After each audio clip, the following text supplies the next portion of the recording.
அவர்கள் கட்சி ஆரம்பிச்சப்போ அவர் பின்னாடி நின்னதும் வெறும் இளைஞர்கள் தான். அந்த இளைஞர்களால தான் 1967லையும் 1977லையும் அந்த 2 தேர்தலையுமே ஒரு மிகப்பெரிய ஒரு வெற்றி கிடைச்சது. வரலாறு, அதுதான் வரலாறு. இப்போ அதே மாதிரி நம்ம மேலே இன்னொரு கம்ப்ளைண்ட், அது என்னன்னா, நம்மளுடைய கட்சி நிர்வாகிகள் எல்லாருமே சாதாரண குடும்பத்திலிருந்து வந்தவங்களாம். அதே தான் இங்கேயும் கேட்குறேன், ஏன் வரக்கூடாதா?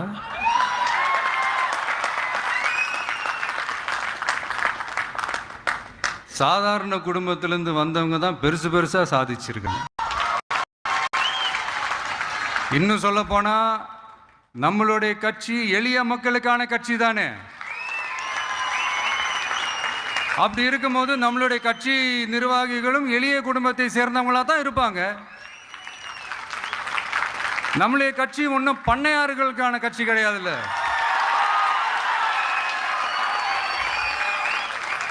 முன்னாடிலாம் அந்த காலத்தில் பண்ணையாருங்க தான் பதவியில் இருப்பாங்க. இப்போ கொஞ்சம் உள்டா மாறிடுச்சு, பதவியில் இருக்கிறவங்களாம் பண்ணையாரா மாறிடுறாங்க.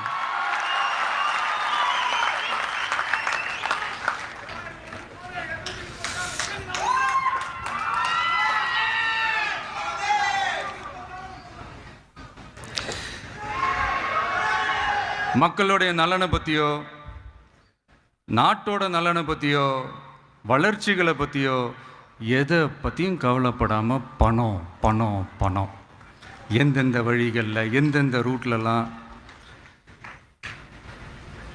இப்படிப்பட்ட இந்த மைண்ட் செட் உள்ள இந்த பண்ணையார்களை அரசியலை விட்டே அகற்றுவது தான் நம்மளுடைய முதல் வேலை.